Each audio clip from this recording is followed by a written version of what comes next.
Okay, we're going to go through derivation of the acceleration for the first part of the midterm project. So the midterm project, we're breaking into two parts. In the first part, we have our skier on the incline, right, and just kind of sliding down the ice. And then there's the jump part where the skier kind of is airborne and then lands at some point down the incline. So we are just going to do the force analysis for this first part, the sliding, gaining speed, and then we break that into the jump afterwards. Okay, so just like our incline plane problems in Gen Phys, we'll put our x direction along the incline and our y direction perpendicular. So our free body diagram, if we try and isolate the forces acting on the skier as the skier is sliding down the incline, there is force of gravity is always acting downward toward the center of the earth. And the normal will be, let's just put in here, like this is our x direction, and this will be our y direction.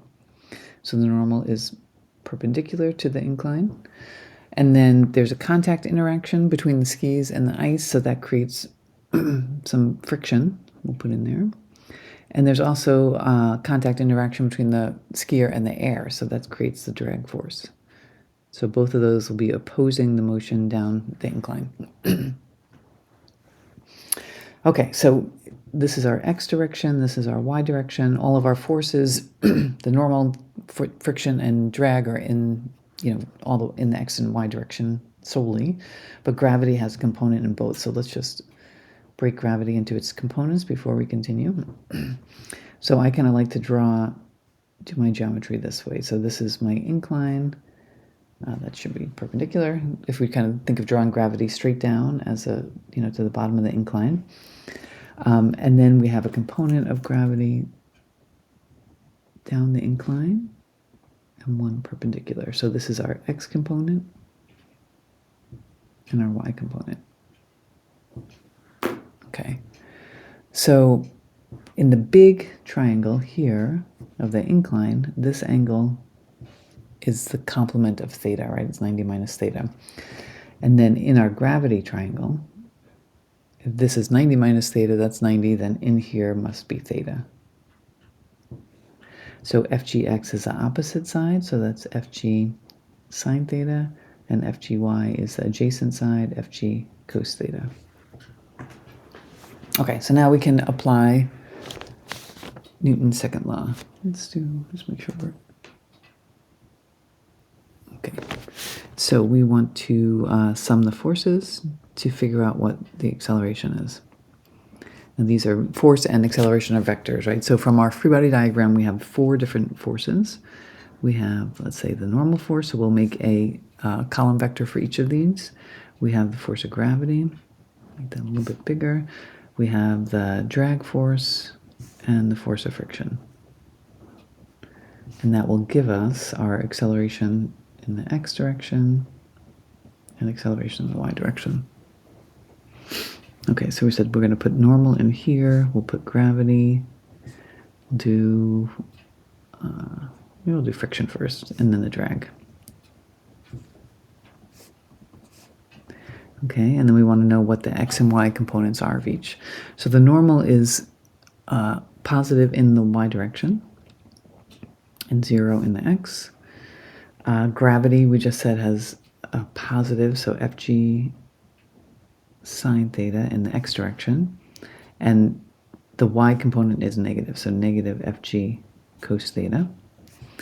Force of friction is just acting in the x direction, and it's negative force of friction, 0 in the y. And our drag is negative as well in the x and 0 in the y. Okay, so let's break out the y equation first.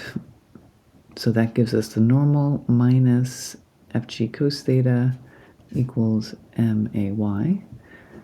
Y acceleration is 0, right? Because our skier is not accelerating up off the incline or down into the incline, right? All the accelerations along the incline.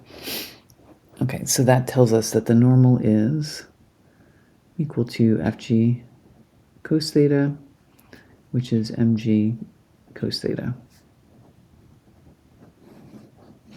Okay, and now we can look at our x direction.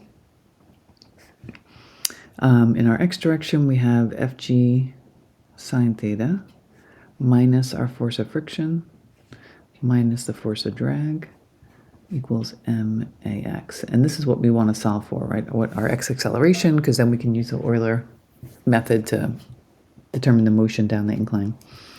Okay, so from Gen Phys, we know our force of friction is coefficient of kinetic friction times the force of the normal.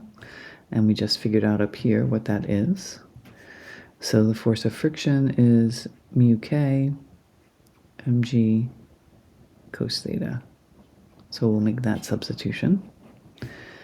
Okay, and then we also have drag force. So we've talked about this before. It is 1/2 coefficient of drag, the density of air, cross-sectional area, v squared.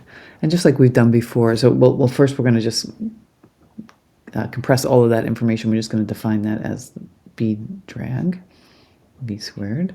And then, as we've done before, instead of v squared, we'll say that's v vx, even though all of the motion in this case is in the x direction. So bd v vx is a force of drag. So we can rewrite then our x equation. So if we bring this down here, so we have mg sine theta minus mu k mg cos theta minus bd v vx equals max. And again, we want to solve for ax, so we're dividing every term through by the mass to get that by itself. And then I'm just going to flip sides here. So acceleration in the x direction is, that cancels, and this does not. So g sine theta minus mu k g cos theta minus drag bd over m v vx. And that is the acceleration of the skier down the incline under the influence of gravity, friction, and air resistance.